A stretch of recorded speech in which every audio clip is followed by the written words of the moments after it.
I didn't expect it to end like this. In fact, I didn't expect it to end at all. For the longest time, I thought we had everything under control. The house, the routine, the quiet evenings together. It all seemed perfect on the surface, like a movie where nothing could go wrong. But as I stood there in that dimly lit bar, watching her walk in with him, I realized how wrong I had been. This wasn't some big confrontation I had planned. I wasn't going to yell, to beg her for answers. No, this was different. I had seen the signs, the subtle shifts in her behavior. She thought she was being clever, but nothing gets past me, not when it matters. And it mattered now, more than it ever had. I wasn't a fool. I knew what she was doing, even before I saw it with my own eyes. I knew when she started coming home late. Too late for business meetings or late-night client calls or whatever excuse she had. I knew when she started spending more time at the gym, always coming back glowing and fresh, as if she had just stepped out of a magazine cover shoot. I knew because I had been there, watching her slowly slip away, all while pretending nothing had changed. It wasn't just the phone calls. It wasn't just the whispers when I walked into the room, the sudden quiet when I picked up the phone. It wasn't just the friend she suddenly had to meet all the time. This mysterious Toby she spoke of so often. It wasn't just that he showed up more and more, always conveniently in the background when she needed an excuse to leave or be late. I had told myself to keep calm, to keep waiting for her to come around, to realize that we had something worth fighting for. But then, one night, I saw something I couldn't ignore. It was a simple thing, something small, but in the silence of our home, it screamed at me louder than anything else. I was sitting in the kitchen, waiting for her to get home. It was late, too late. I had tried to go to bed, but I couldn't sleep. It wasn't until I heard the front door open and close that I finally stirred. The sounds of keys clinking and her bag dropping echoed through the house. But something was different about tonight. Something was off. I didn't hear the usual footsteps, the clink of her heels on the hardwood floor. Instead, I heard the soft padding of shoes and then the unmistakable sound of a man's voice, muffled at first, but distinct enough for me to recognize. I froze. I couldn't tell exactly what was being said, but I didn't need to. I had heard enough. That's when I made my decision. I couldn't just confront her right then and there. I needed her to feel it, to know that I knew. But I didn't want to give her the satisfaction of a heated argument. That wouldn't do justice to everything I had been holding back. So, I did what I thought was the only reasonable thing left to do. I picked up my phone and called the bartender at our usual spot. "Listen, I need you to do something for me. It's important," I said, my voice steady despite the chaos swirling in my chest. "I'll be leaving in about 15 minutes. When she comes in, I want you to give her the ring I'm leaving behind. Just tell her it's from me." There was a pause on the other end, followed by a simple, "Understood." I hung up and didn't look back. You see, this wasn't just about her betrayal. It wasn't about the man she was with, or how long this had been going on. This wasn't some dramatic confrontation in front of a crowd. This wasn't a moment where I would yell and curse and beg for her to stay. No, I wasn't going to give her that. Instead, I was going to leave her with a message that said everything I could never put into words. 15 minutes later, I was walking through the back door of the bar. I didn't even hesitate. The bartender was already there, ready. He gave me a nod, his face serious. I handed him the small velvet box containing her ring, the one she had been wearing for the last 5 years.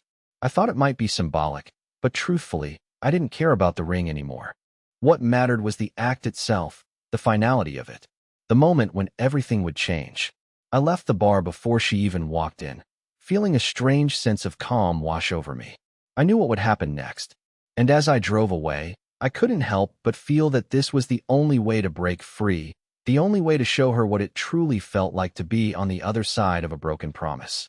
As I pulled into my driveway, I saw her car pass by in the distance. She had arrived at the bar, just like I knew she would. I didn't follow. I didn't need to. I knew she would come in, and I knew the bartender would give her the ring. What I didn't know was how she would react. And that's when it hit me. This wasn't about me getting answers anymore. It wasn't about the drama, the blame, or the hurt. It was about one thing, one moment that would tell me everything I needed to know. The truth. What I hadn't expected, however, was how deeply her reaction would affect me. And that's where this story takes its turn. But I'll get to that. For now, I was already miles away from her world, and there was no turning back. I don't know what I was expecting. Maybe I thought she would come back, realizing the weight of her choices, begging for forgiveness. Maybe I thought the ring would be a wake-up call, a clear symbol of everything we once had. I certainly didn't expect what happened next. I sat in the car for hours, watching the lights of the bar flicker in the distance. My mind raced, jumping from one scenario to the next. What if she walked in and just left, like nothing had happened? What if she didn't even care? I had spent so much time wondering what was happening behind my back, but now it was all real. There was no more denial, no more pretending. As the minutes dragged on, my phone buzzed, snapping me out of my thoughts. I glanced down at the screen. It was a text from an unknown number.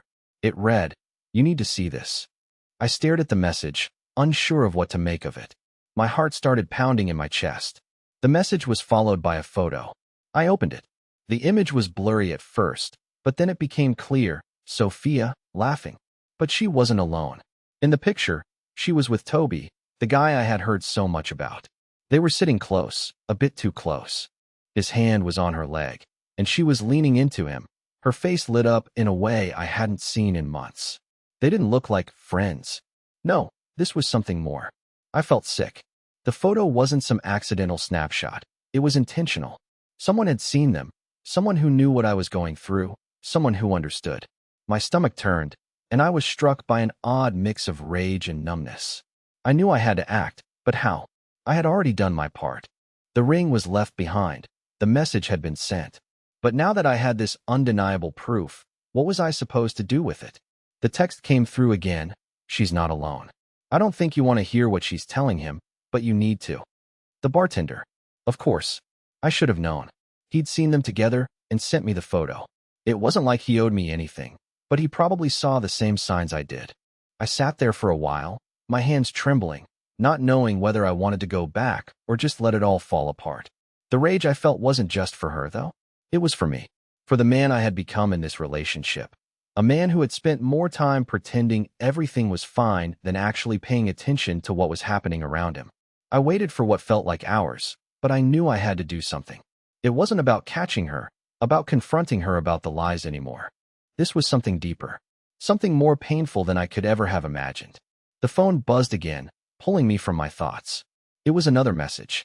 She's on her way out with him. Don't wait too long. It'll be over before you know it. I looked at the message for a long time. The words hung in the air like a death sentence. Over. Just like that. Sophia was about to walk out of my life, and I had no idea if I could ever get her back. I didn't know if I even wanted to anymore. But the truth was clear. She had made her choice. And no matter what I did, no matter how much I wanted to believe in the love we once had, this was it. It was time to let go. I could feel the weight of everything pressing down on me. The messages, the picture, the silence in the car. It all started to suffocate me. I wasn't sure what I was doing anymore. Was I waiting for some miraculous change in Sophia, hoping she would walk in and realize the mess she had created? Or was I just sitting here, pretending that I still had control over a situation I couldn't even understand? The text message from the bartender was still fresh in my mind. She's on her way out with him. Don't wait too long. It'll be over before you know it. I could feel it now, this feeling of finality.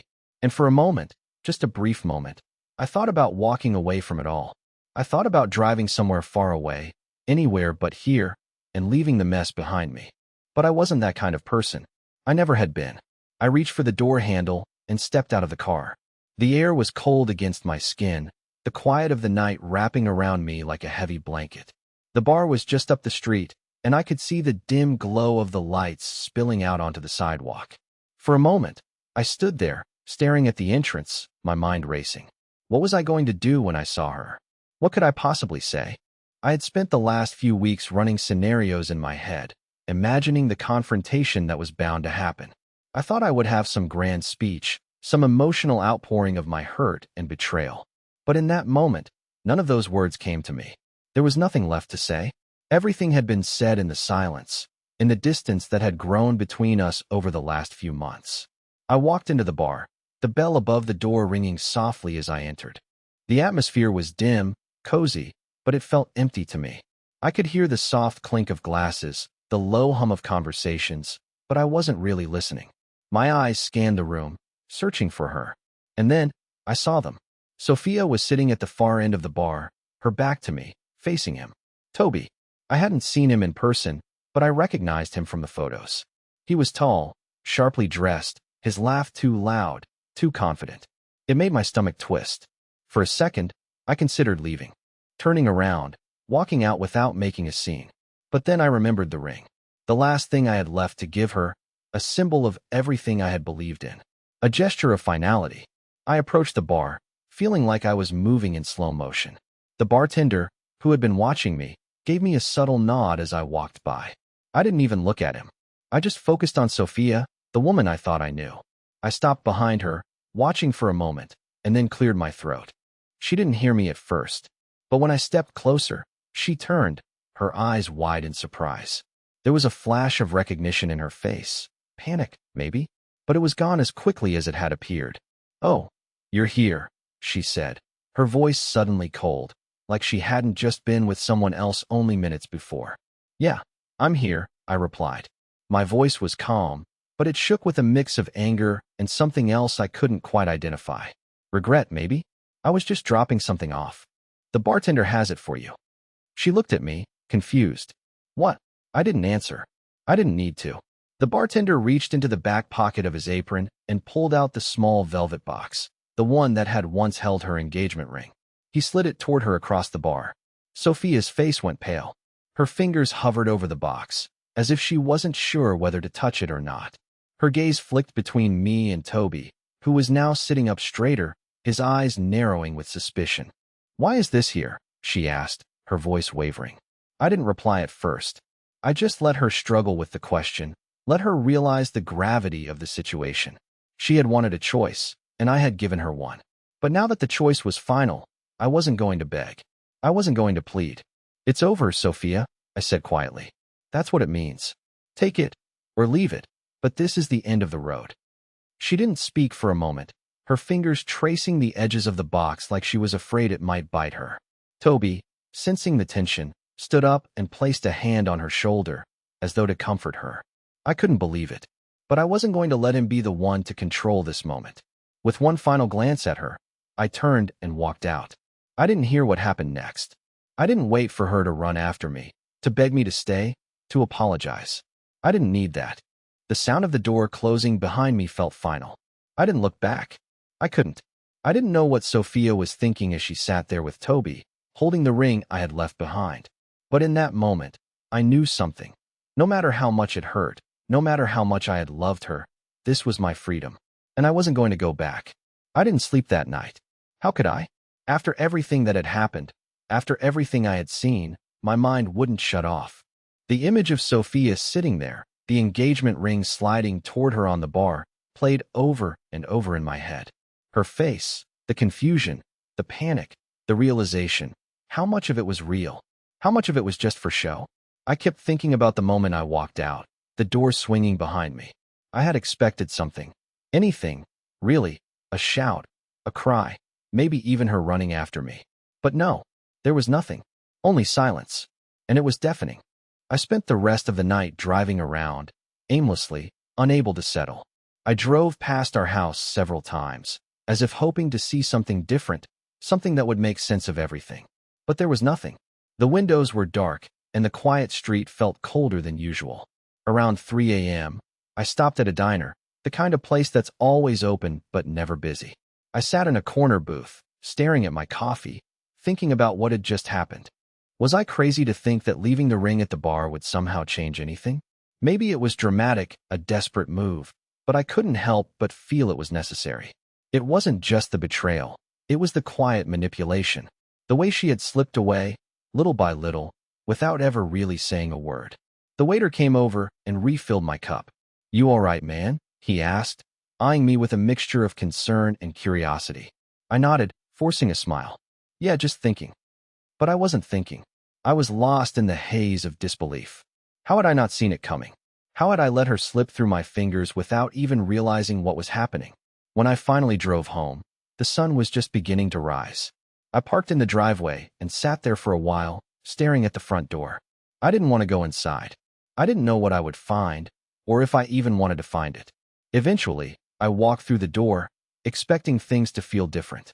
But they didn't. The house was eerily quiet, just as I had left it. I stood there for a moment, not sure where to go, what to do next. And that's when my phone buzzed. It was a message from Sophia. I don't know what to say. I'm sorry, but I think you already knew. This isn't something I can take back. I don't know where to go from here. I stared at the screen for what felt like hours. She was sorry? Sorry for what? For breaking my heart. For turning everything we had into a lie? The message was vague, cold even. There was no apology for the hurt, no real remorse, just words. And I wasn't sure if I was supposed to be grateful for that or not. I didn't reply. What could I say? There was nothing left to say.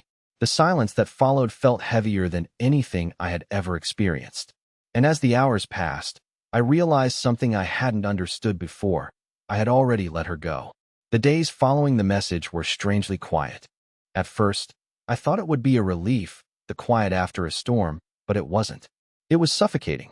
Every corner of the house seemed to echo with memories of her, her laugh, her voice, the way she'd hum to herself while cooking dinner.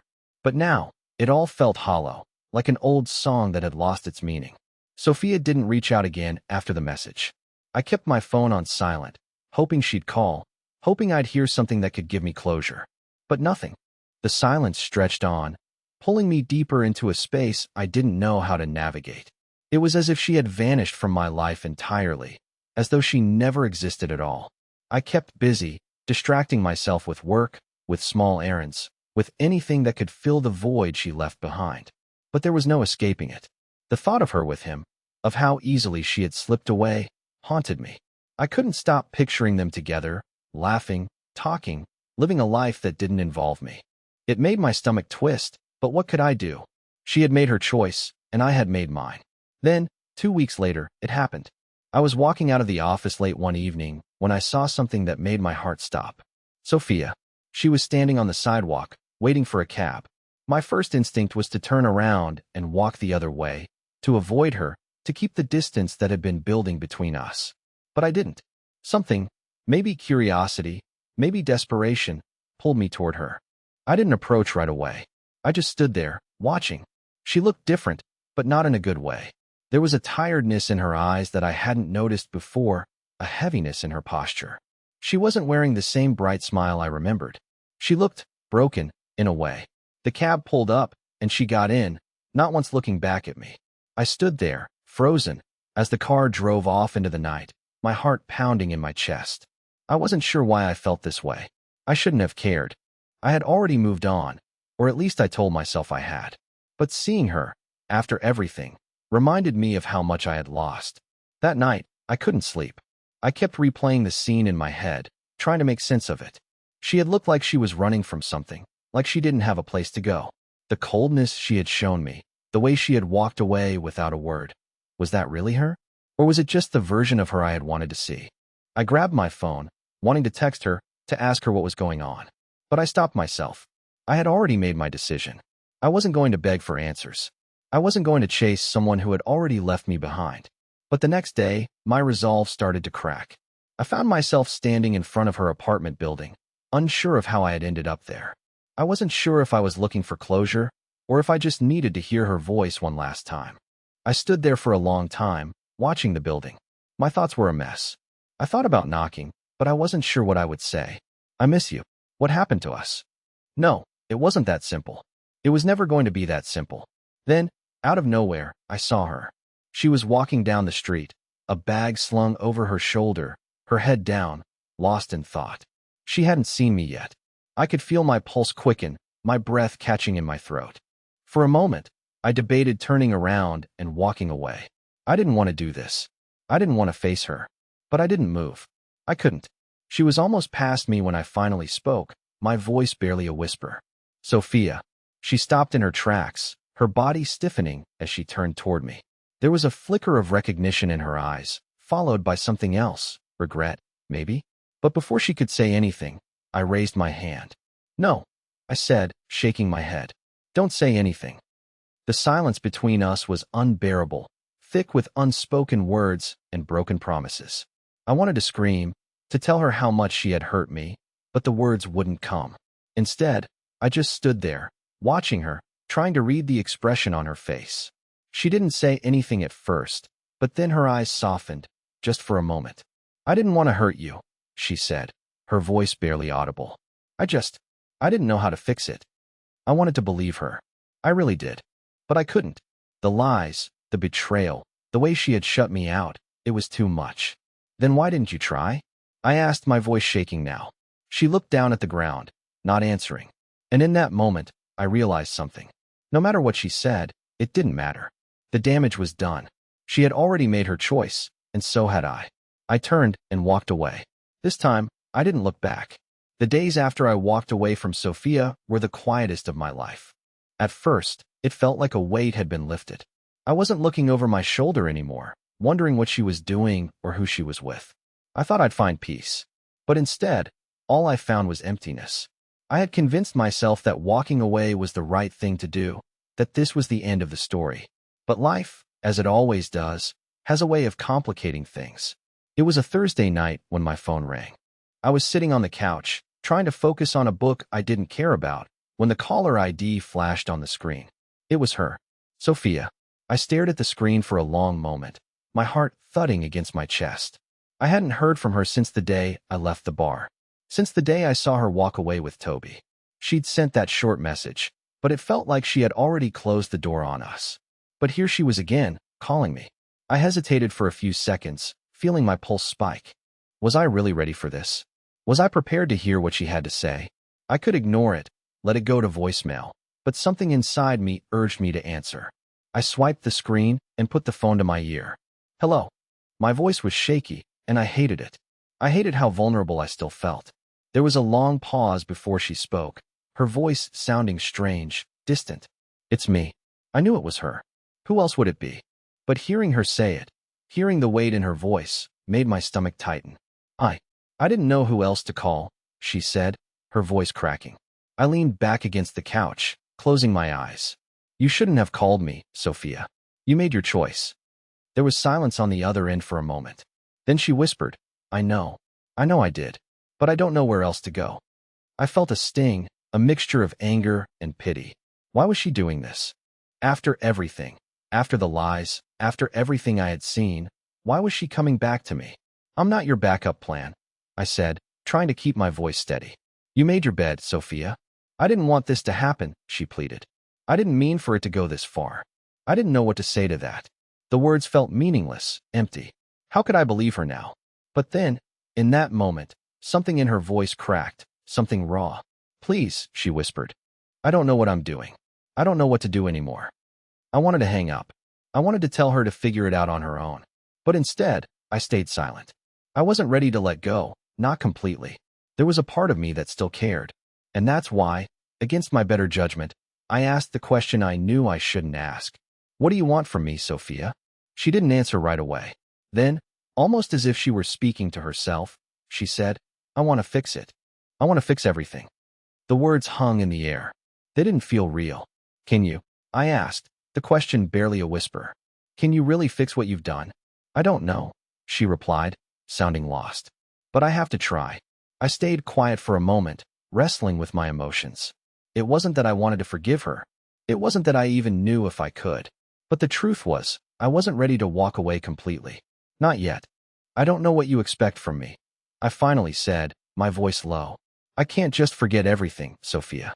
It's not that easy. She didn't respond immediately, and for a long time, there was only silence between us. Then, in a soft voice, she said, I'm sorry. And for the first time in weeks, I didn't know what to say. The next few days were a blur. I couldn't stop thinking about her call, her words. Every time I closed my eyes, I could hear her voice, pleading, apologizing, asking me to fix something that felt beyond repair. But I wasn't sure anymore. Was it really fixable? Or had the damage been done so deeply that nothing would ever make it right? I found myself back in that same place of indecision. I knew what she had done to me, what she had taken from me. But there was this strange pull inside me, something that kept me wondering if maybe, just maybe, she was telling the truth. I told myself I was done. I told myself I'd walked away for good. But with every passing hour, the lines between what was right and what I felt in my heart blurred. And that scared me more than anything. That Friday, I found myself back at the bar where it had all started. I wasn't sure what had brought me here. Maybe I needed answers. Maybe I just needed a moment to breathe. But as soon as I stepped inside, everything felt different.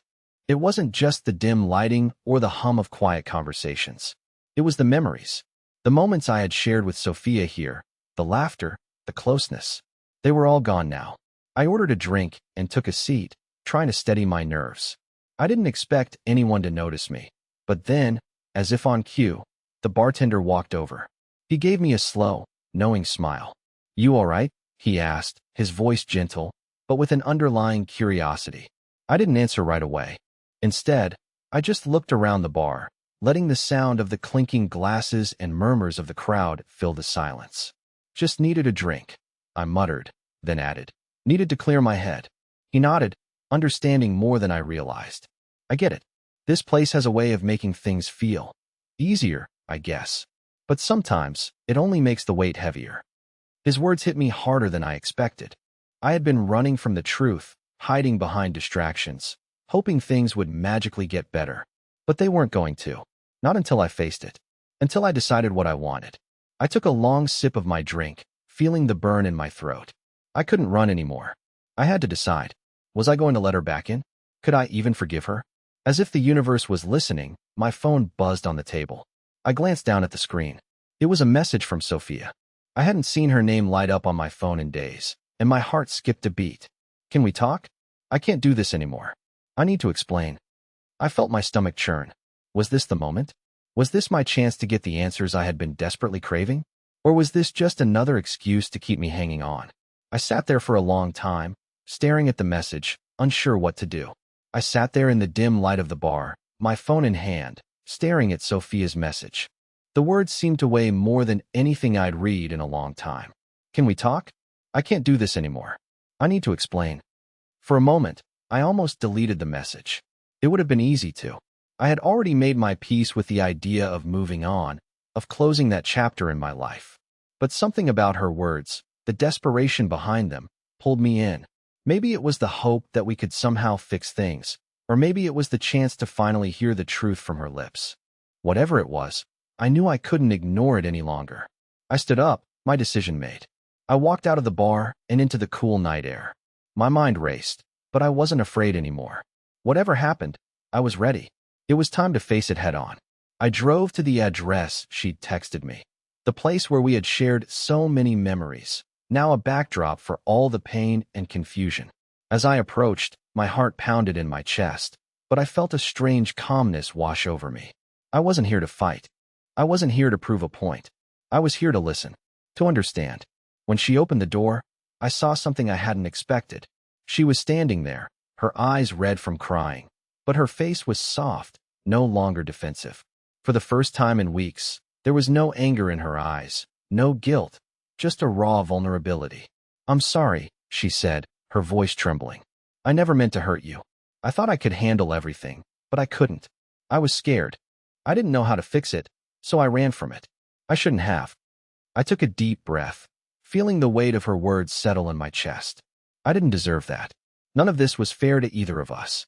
She nodded, tears welling up again. "I know. I've been selfish, but I don't want to lose you. I love you, and I'm sorry it took me this long to realize it." In that moment, I understood. It wasn't about forgetting the past or erasing the pain. It was about being honest with each other. It was about choosing to rebuild together if we both truly wanted it. I took a step toward her, and she stepped forward too. Without saying another word, we embraced. I could feel her heart beating against mine, and it was then that I knew. Forgiveness wasn't about erasing the hurt. It was about understanding, moving forward, and trusting each other again. "Let's figure this out," I whispered. "Together." And for the first time in a long time, I felt hope. It wasn't perfect. It wasn't easy. But it was real. And that was enough. Maybe it wasn't too late for us after all.